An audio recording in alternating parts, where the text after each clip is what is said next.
Arthur Breur and Garrett Hope. Welcome to the Career Musician. Thank you for having us. Yeah, I love the fact that what you guys are doing and what you've done aligns really well with the Career Musician.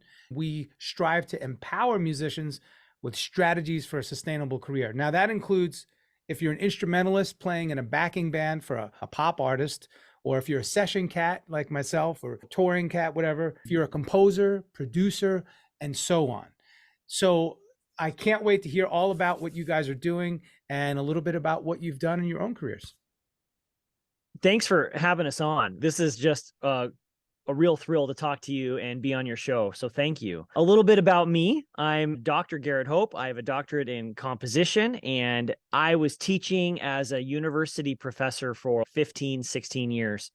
And I call myself a recovering academic because what I experienced is this long journey of realizing that I call myself a composer, but I'm paying the bills by teaching. And what is it going to take for me to pay the bills by actually writing music?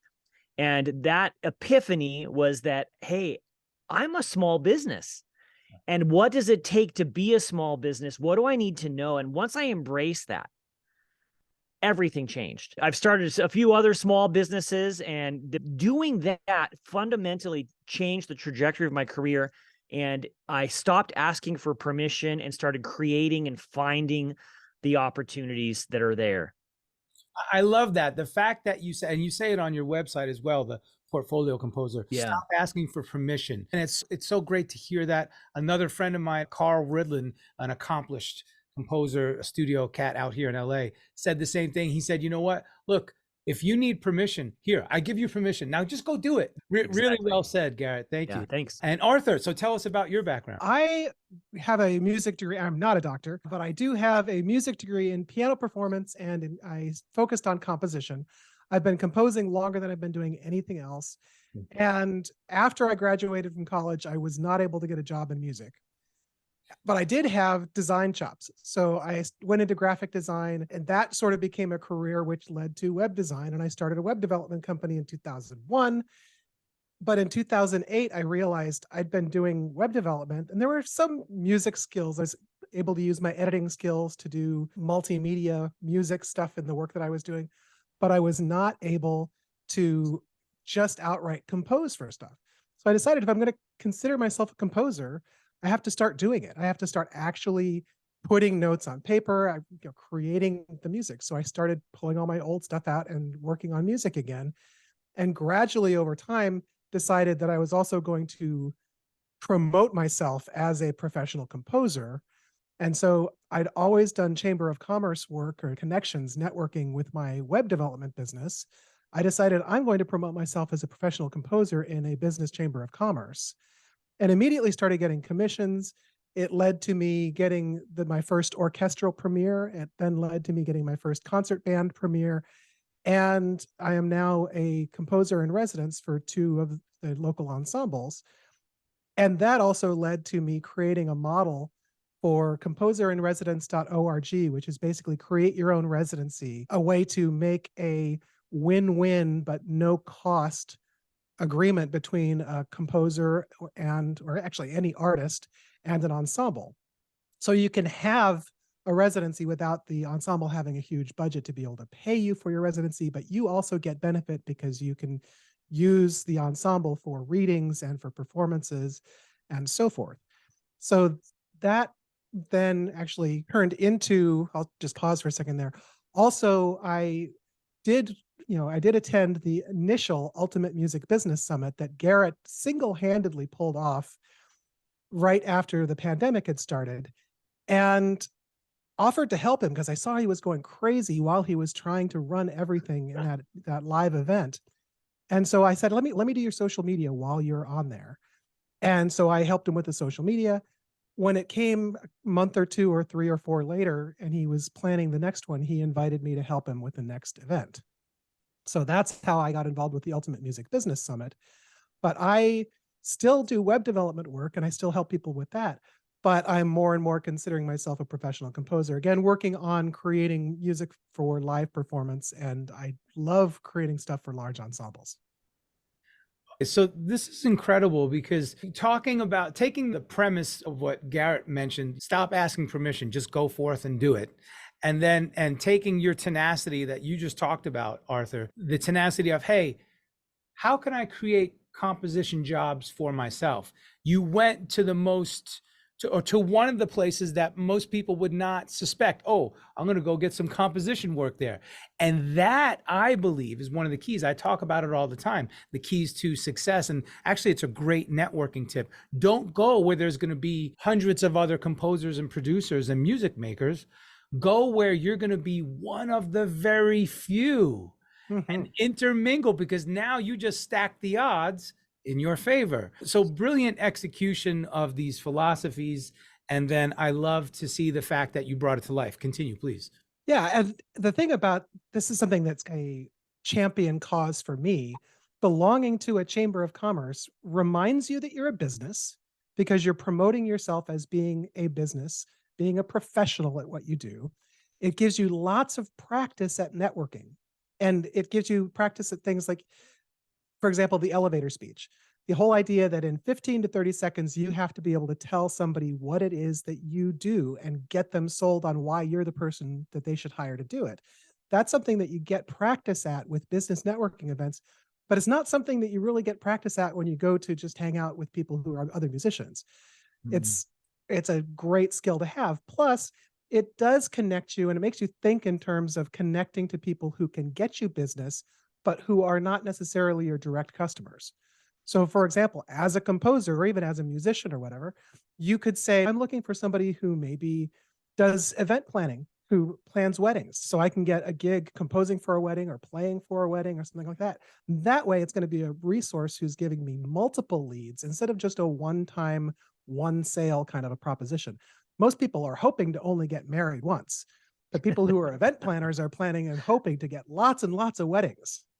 It's the whole mindset change from just networking directly to somebody who you're hoping is going to be that sale to networking with people who can bring you multiple resources. Okay. All right. Imagine this is a microphone. We're going to drop it. Holy cow.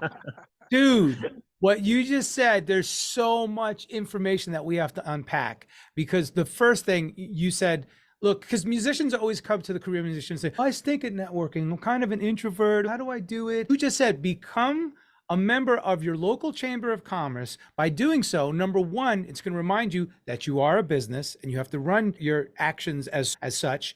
Number two, it's the perfect training ground to get your networking chops developed. Just those two things right there, we could be done with this whole podcast. That's enough information that everybody needs to just really dive into. But obviously, we're going to go deeper. But this is fantastic. Just mind blown right there. Thank you. It's also a safe place. Now, think of yourself, if you're a performer, think of yourself and you were going and standing up in front of a crowd of people who you're telling yourself about yourself. Think of it as just being your audience. Don't worry about it being I'm giving a speech. Think of it as performing for an audience. But then also think of it as a safe place, because everybody who goes into a chamber like that knows how it feels the very first time you go in and you have to talk in front of a crowd. You have to introduce yourself. It gives you practice doing that in a safe place and a place where everybody understands what it's like to do it. Yeah, absolutely. Garrett, weigh in here with your perspective. I actually wanted to react to something you said about being where there's no competition. And part of that is niching, right? Like owning a corner of the market where no one else is doing it. And that's the blue ocean strategy. Have you guys talked about the blue ocean strategy? Yeah. I love that. I love that analogy. So please dive in. Go. Yeah. Okay, sure. For the people who haven't heard it, the idea is sharks in the water always go to where the fish are, right? There's this feeding frenzy. And when everyone's eating, the water turns red with all the chum and fish parts floating around and all that. And when businesses start, the biggest mistake they make is they say, okay, where's all the action happening? I'm going to go there. But the sharks are already feeding, and it's really hard to start a sustainable business if you go to the red ocean. But if you go to the blue ocean, it doesn't mean no activities happening.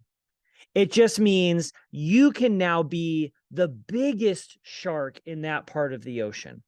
There's this great book called The 22 Immutable Laws of Marketing, and I totally recommend it. And one of the things they teach is that it's better to be first to the market. So be the first one in that blue ocean, but you can't outdo someone who's already there. You can't out better Apple if you're going to start a new computer company. You can't out Netflix if you're going to start a new streaming company. So you have to differentiate. And part of that is the niche. And I'm sure you've talked about this with your audience a lot, but I tell people that your niche is how you serve your audience and bringing your talent stack. And what happens, and I'm sure you've seen this too, so many people come to us for help and we say, what do you do? And they describe themselves the same way every other single person describes themselves. And what happens is you now are one amongst a sea of sameness. And so why should anyone hire you when the next guy is going to charge me 50%? So you have to bring extra value. You have to serve these people. And that's what we do as musicians, is we help an audience get what they want. They come to us for entertainment or education, or maybe they just want to look good. So that's why they go to the opera, like whatever. And so all we do as a business is stand in the middle and say, I can help you. And so the more clearly you can differentiate yourself from everybody else, the bigger your blue ocean is. Man, every time one of you guys speak, doesn't matter who, you get a mic drop. So that's another official mic drop. In fact, I just came up with an idea. I'm going to get a little like toy microphone and I'm going to drop it. Yeah. I could get my 58 out. Those things are built out of steel. That's what I was thinking. Yeah.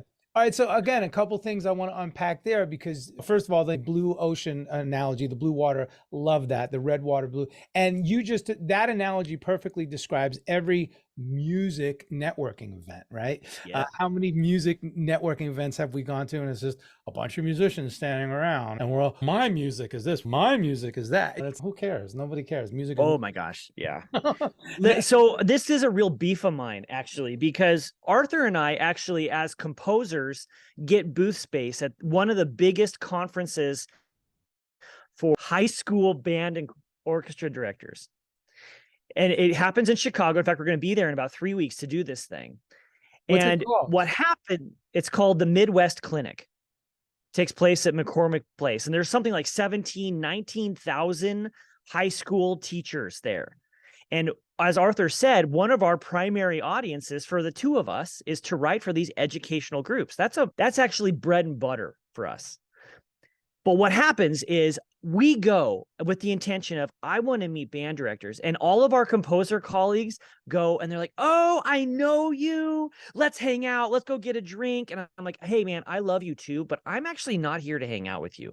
I'm here to network with the people who are actually going to hire me to do something. Really awesome. Again, some of the things I want to unpack there. What you just said is having the focus and the discipline to say no to your friends. Oh yeah, I would love to go get a drink and hang out. That would be great, but I'm really here to do this and I need to focus on that. So that's number one. Number two, you mentioned niche. I coined it as the unique sonic niche. You have to develop your own sonic niche. I love that. Specialize in something. And I call it, again, being the specialist. If you think about old mob movies, they always have a cleaner or a fixer or a specialist that comes in and they do this one thing and they do it well and they just get called back every time to do that. And I'm a huge proponent of that. Or a unique identity, like you were saying, or a unique ocean to fish in, or a unique business. So whatever, I love that. But here now, the next part of that, of what we're trying to get to, is the action part, where Garrett, you said, sure, stop asking permission. And Arthur, you said, I'm going to go where some unsuspecting places and start pitching and see what happens. Oh, that reminds me, elevator pitch. So important. So I don't care who takes it from here, but go. Oh, I'll just riff on the elevator pitch. The whole idea of being able to market yourself. When you're marketing yourself, you have a whole different range of places, a whole universe of places to market yourself. So there's online marketing, there's social media stuff, there's your website. And have a website. It doesn't matter if it's the most fantastic website in the world. Just have a website, have the information and have the stuff that people need to have to find you. And do social media, do marketing, but you need to have a consistent message. You need to have different sizes of that consistent message. What would you do if somebody asked you to talk for 5 minutes about what you do? What would you say? What would you say if somebody asked you to talk for 30 seconds? You only have 30 seconds or 15 seconds. What's your tagline? Do you have a tagline? A tagline is literally just like 5 or 10 words that are your slogan. So for example, right now for my composing, my tagline is music drawn from your heart. I create music drawn from your heart. And so I can just say that to somebody and that makes them, what do you mean by that? And they can ask questions later, but I create music and make it personal to whoever it is. So that's something else. What is your own personal tagline or your own slogan? Come up with something like that. So in 2 or 3 or 4 seconds, you can describe what it is you do. How can people get in touch with you? How can they find you? What's a quick way of them finding you? Whether it's a URL or social media, what's your handle? And is your handle easy to remember and easy to spell? All of these different marketing approaches. This is also, we have marketing people presenting at the Ultimate Music Business Summit. In fact, the keynote speaker is talking about your brand and branding yourself, and making sure you brand yourself now with whatever it is you feel your brand is going to be. It's all part of marketing yourself. Now, if you're not thinking of yourself as being a business in the first place, and business isn't a bad word, you're basically out there providing a service, people are providing you gratitude. And I say people provide you gratitude, people are paying you. Money is just gratitude. So think of it that way. Don't think of money as being bad or evil or the root of all evil, all those stupid little things people say about money. It's gratitude. It's just somebody thanking you with something physical that they can thank you with in their hand. And that is what business is. And we are in business to provide a service to people. But if they can't identify us, if they don't know we exist because we don't have any marketing out there, then we're failing in that part of reaching out to the people that we can serve with what it is that we do. So really work on your marketing chops and your sales chops. And sales, again, sales is just telling people what it is you do and why they should hire you to do it. Because you're good at what you do. You've been practicing this stuff for years. You're good at it. That's right. And it's okay to say that. It's okay. It's not being arrogant to say that, yeah, I'm really good at what I do. No, not arrogant at all. So there's a formula often for this elevator pitch or any way you talk about yourself. And generically it goes like this. You say, I am whatever. I do this thing for these people and they get this benefit out of it. And it's really important to include the benefit part because otherwise you're just one amongst a sea of a bazillion others. So as a composer, I can say, I help band directors teach better and create lifelong music lovers, right? So when they're working with a teenager in school, this is the outcome that a lot of teachers want. I can help you do that. And in another side of my career, I'm a church musician.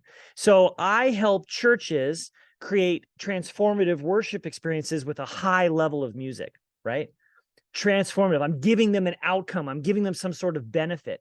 And what I see and what I'm sure done is people just saying, I come in and I play killer guitar, or I come in and I can out Van Halen, whatever it is. And you're like, okay, cool. Maybe you can, but that doesn't tell me why I should listen, right? It doesn't tell me why I should care.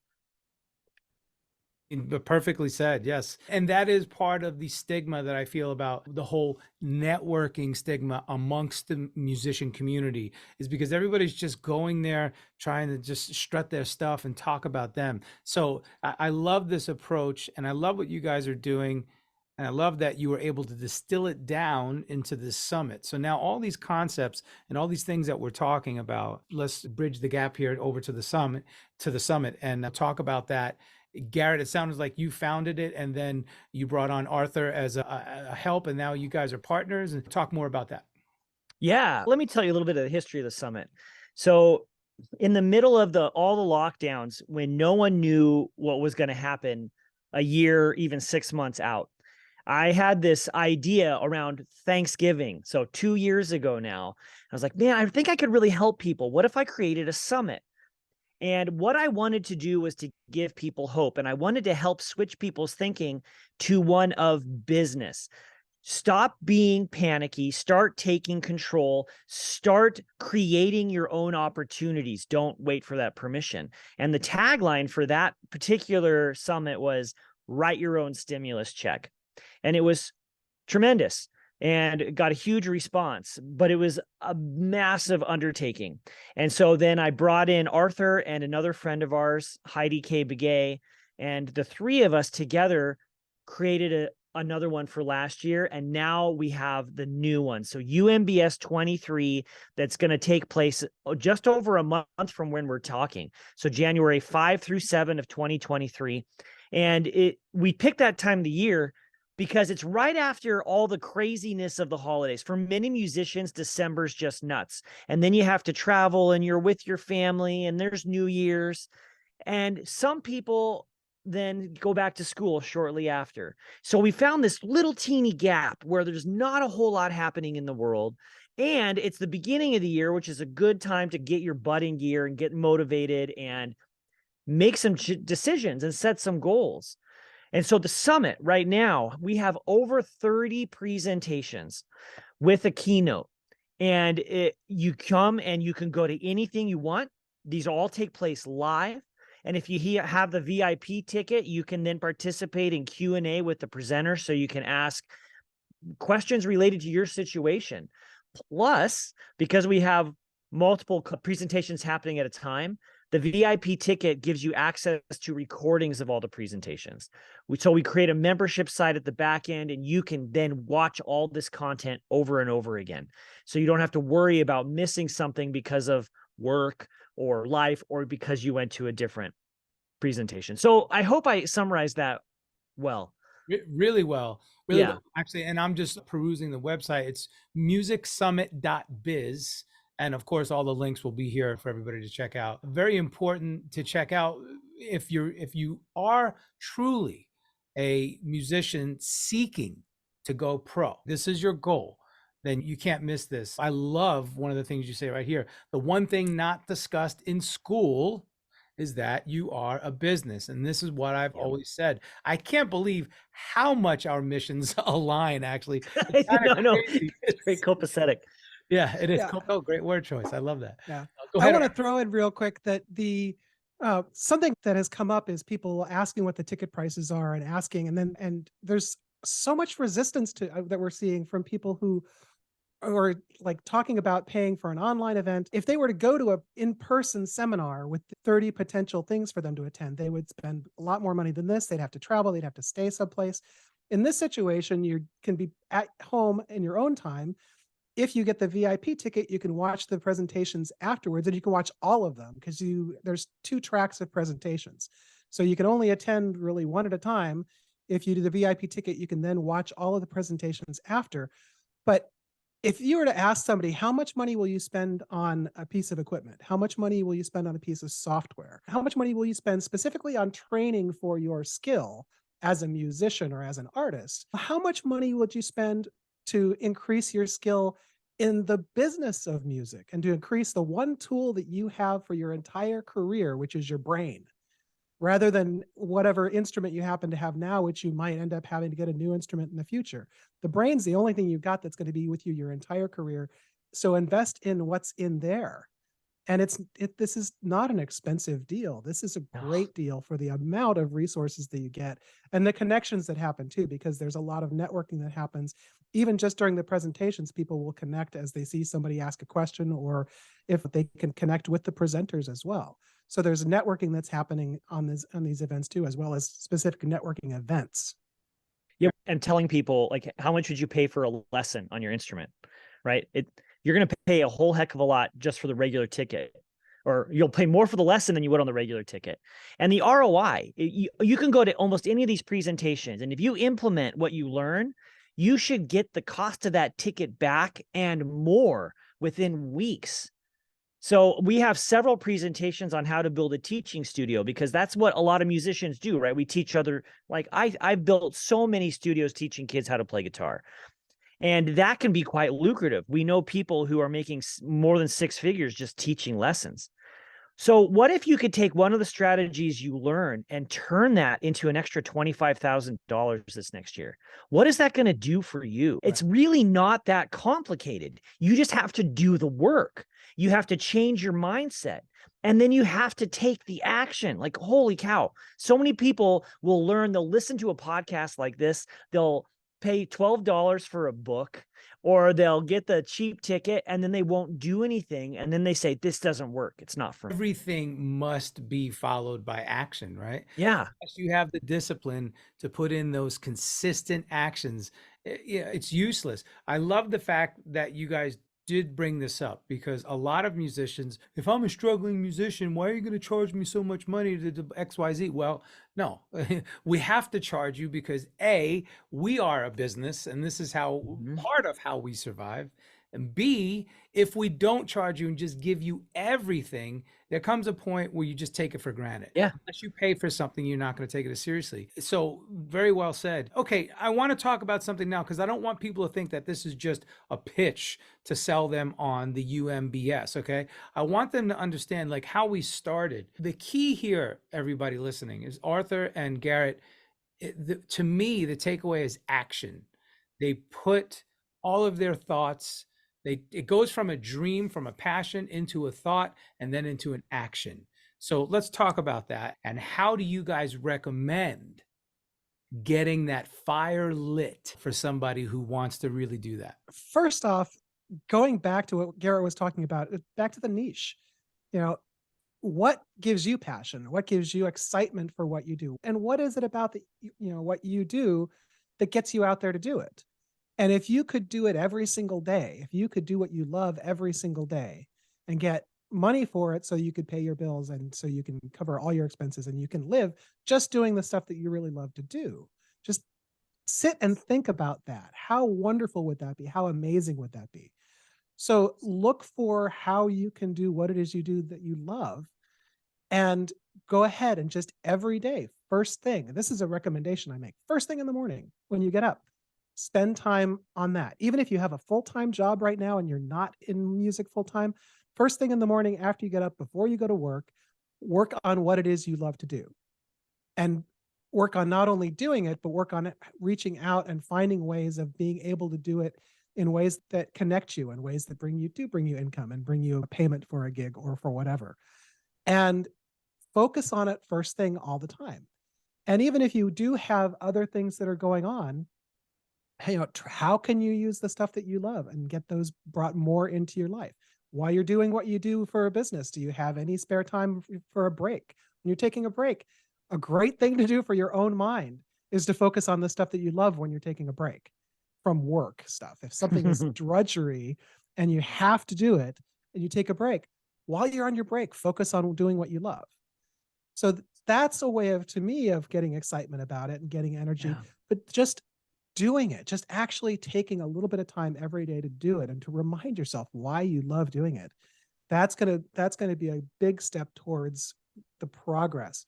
And I don't say to join a chamber of commerce that's a business chamber of commerce just to completely extract yourself from having other musicians and other artists around you.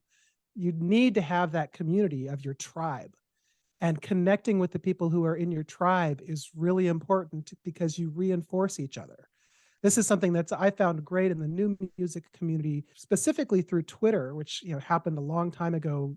Twitter had Muso Chat and a couple of other different good groups that people connected online through that and supported each other. And we've had this huge network of people I've never met still, who I've connected through social media, supporting each other and asking questions and helping each other. Even though we hadn't yet met, we all have that passion for what we do. And we get to connect and support each other and even in some cases reach out for help. How can I do this? Is there anybody out there who can help me do this? And so forth. And that's a huge resource, to be able to have that tribe of people who do what you do and are passionate about what you do. Yeah.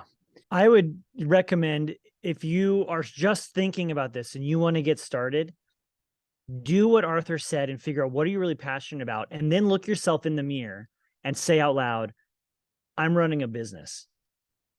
And maybe that means that you need to get serious about the money side of stuff. So do you file a Schedule C? Do you receive 1099s? The government thinks you're a business then. So what does it take for you to legitimize that for the IRS or for your state? And once you do that, then you get new benefits, write-offs, and other things you can do. So in fact, the ticket for this summit. Write it off, man. Like when you buy guitar strings or you tune your piano or you're traveling for a gig, write it off. It's not something that is just an expense. Recognize first, you are a business. And then you have to start learning. So listen to this podcast, go back to every episode, read the books. And there are multiple hats you've got to do. Arthur's really given some incredible advice on networking. You have to have a tribe. You also need to get a handle on marketing. How do you tell people about what you do? And that includes copywriting. So how do you write the words that are going to motivate someone to make a change? And then there's the money side. And then there's the artistic side. You got to keep making your music. You got to keep those chops up and you got to show up. You put that all together and now you can find gigs. You can sell your recordings, an almost infinite number of opportunities. And there's stuff out there that no one's even thought of yet as a way to serve their audience that's going to make you a lot of money and make a difference in your community. Really. Garrett just bounced off of his own podcast right there with a couple of references. The Portfolio Composer podcast specifically is talking about the fact that no matter what it is you do, and we talked about this recently, Garrett and I in another situation talked about the fact that we don't live in the Ozzie and Harriet world anymore and I don't even know if people listening to this are going to know what Ozzie and Harriet is, but we don't live in the world anymore where you have one career your entire life. You invest in your 401k for your entire life, and then you retire at the end and they give you a gold watch. That doesn't exist anymore. And we all have, as artists, we have multiple channels of income that we can create. So as we're thinking of ourselves as a gigging musician, we can be also a teacher. We can also have recordings. You can have all these different ways of getting income coming into you. And why leave anything off the table? I mean, or on the table. I don't know what that phrase is. Why leave anything behind when you can have all these possible channels of income coming in through different things that you're already doing? You have this value in front of you. Why not create it and use it and get paid for it? I want to cover a couple things of what these gentlemen are talking about because it's so important, and if you are listening to podcasts, I believe you should just have a notepad and take your own notes. Yeah, there's show notes and there's links, but I personally do not painstakingly go through each episode and put show notes. Hell no, I'm not going to do that. If you don't want to do that on your own, too bad. I'm providing the info. I'm bringing on these wonderful guests. So now sit down with your headphones and take notes. Starting with, right?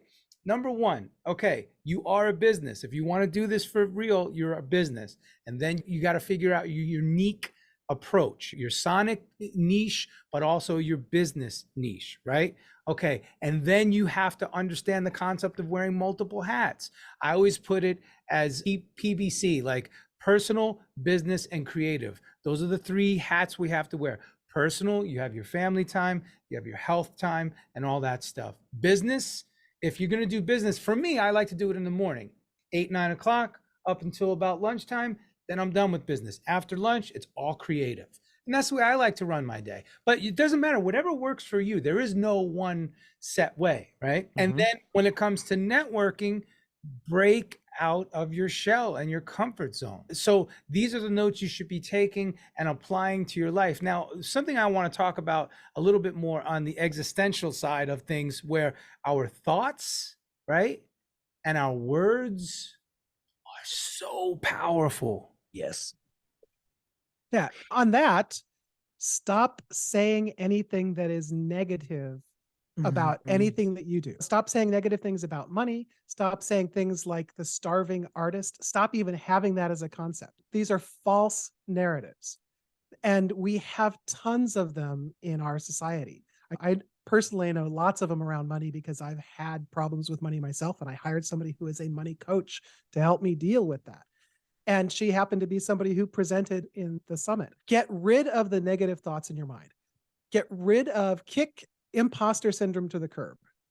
Everybody who is what they do, everybody who's good at what they do, feels like they're not worthy.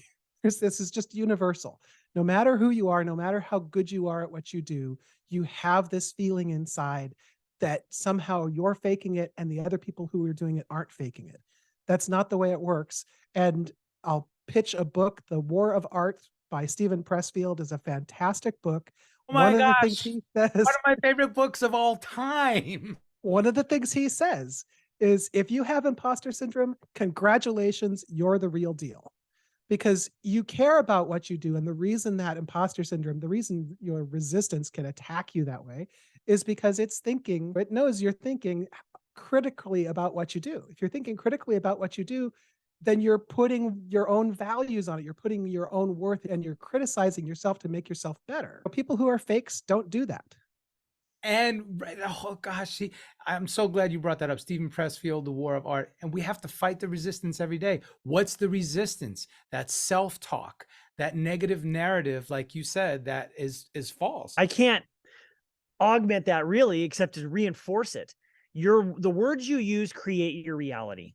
And that's what happens when you use negative language or scarcity-based language, such as saying there's not enough, or fixed pie type thinking. It's, oh, there's only so many opportunities. That then reinforces this attitude, and it eats itself. And eventually you begin to stop seeing that.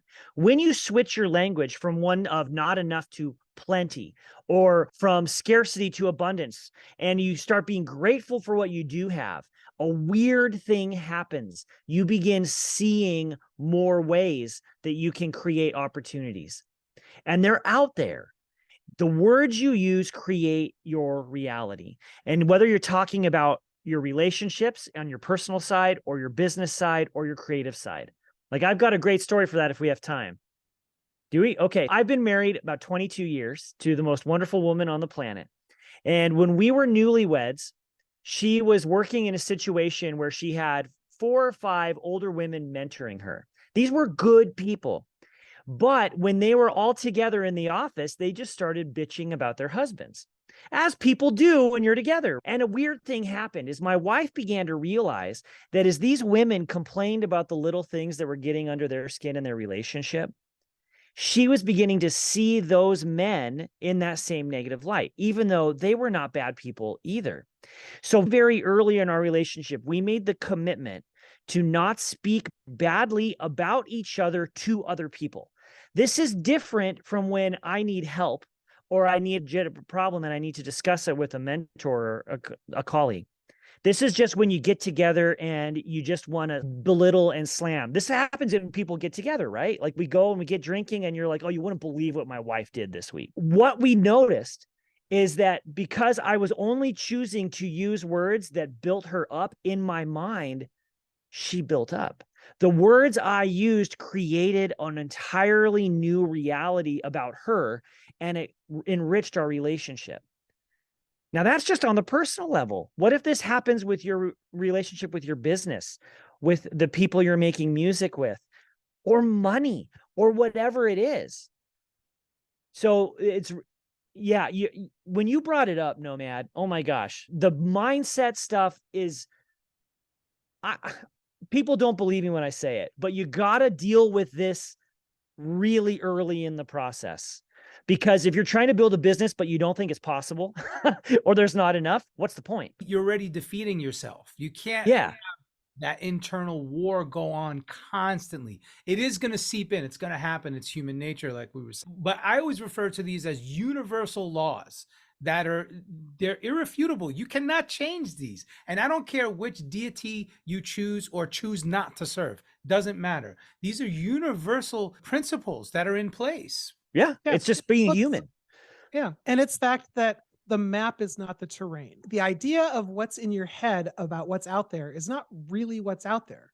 So why not change what's in your head and what your filter is for what's out there, to be open to there being possibilities and be open to things happening and to things being good. Don't focus on negative stuff. Think about what can be positive, what's possible, and what maybe hasn't happened yet, but how can we create it? How can we make it happen?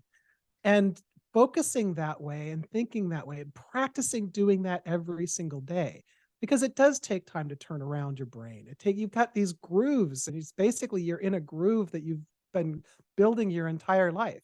And for people who, maybe are starting a second career or a third career as a musician later in life, you have these grooves that have been built in. And the older you are, the deeper the grooves can be and the harder it can be to get out of them. So just every day, practice thinking about things that are positive. There's a book, I thought I had it, but I don't know where it's on hand. A book, I might just be called Luck. They did a study on people who considered themselves to be lucky. And what was it that people who considered themselves to be lucky did differently than people who didn't think of themselves as being lucky? And it turns out they just had their eyes open in a different way. They thought of themselves as being lucky and they saw things. I think one of the tests or one of the ways of are you lucky and so forth was read through the newspaper, and when you're done, we'll give you a certain amount of money. But on one of the pages of the newspaper, it said, stop right now and we'll double your money. And the people who considered themselves lucky would see that more often than the people who didn't consider themselves lucky. So it's just because you're open to that idea of something being there, you have a more open mind and you're more willing to look for the opportunities that are out there, that those opportunities land in your lap, because the opportunities are there. You're just not noticing them half the time You or just all said the it. time. The definition of luck is when preparedness meets opportunity. So you're prepared and you're looking for it and you catch, oh, bam, there it is. And I have to say something about what we were talking about, the mental aspect and the emotional aspect, optimism versus pessimism. I believe as creatives, we are an open conduit to everything, right? That's how we make such beautiful art in our music. Yeah. So that also opens us up to a lot of negativity and negative thoughts and self-defeat and imposter syndrome, and the business side can be difficult and could be cutthroat and all these things. So I myself went through a transformation pre-pandemic, during pandemic, and post-pandemic. And you mentioned, Garrett, what are you offering as a transformative added value to your end user, your client?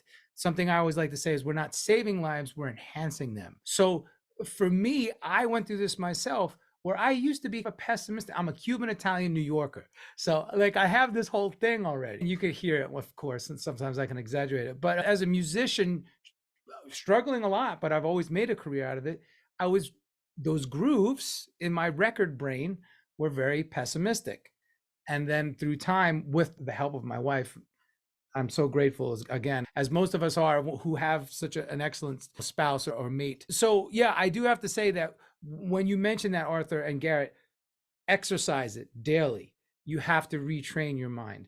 And I think that's the best nugget of wisdom, because that's my final question, words of wisdom. And I think we surmised it there, unless you want to add anything else to wrap this up. I guess the one thing I would add is what I found most helpful in my life to make this mindset switch, and in the people I work with as a coach, is to keep a gratitude journal.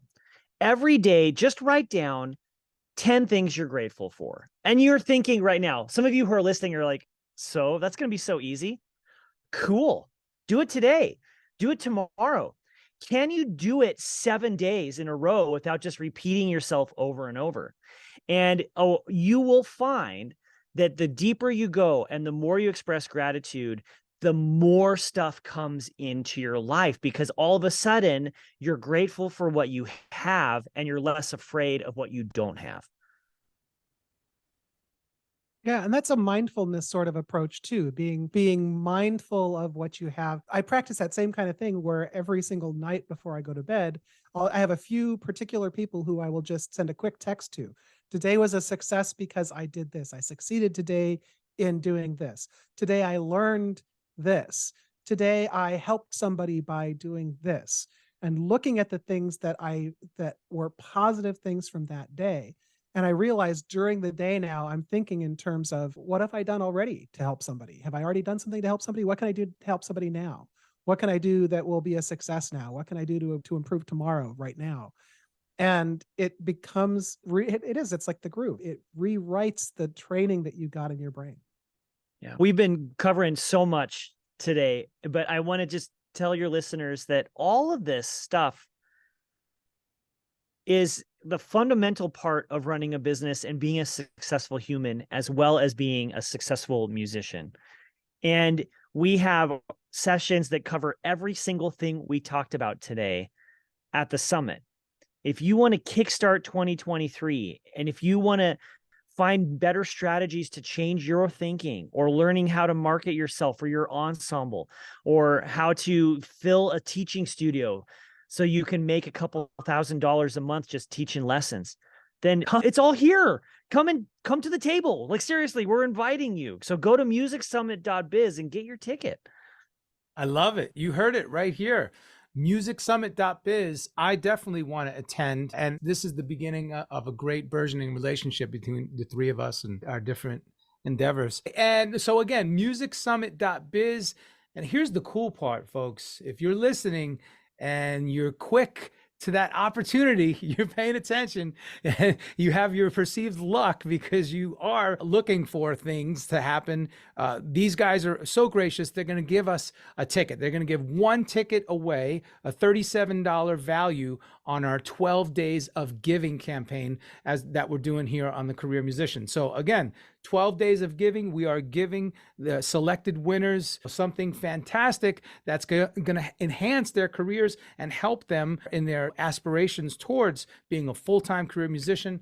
And both Arthur and Garrett have been so gracious to include one of their tickets to their summits. This is a great opportunity. You're going to get all access to all of this stuff for free. And man, Arthur, Garrett, thank you so much. You guys are really just a breath of fresh air. I love everything you're doing, and I love what you stand for. And as humans, you guys are just great. Thanks for having us. Likewise. Yeah.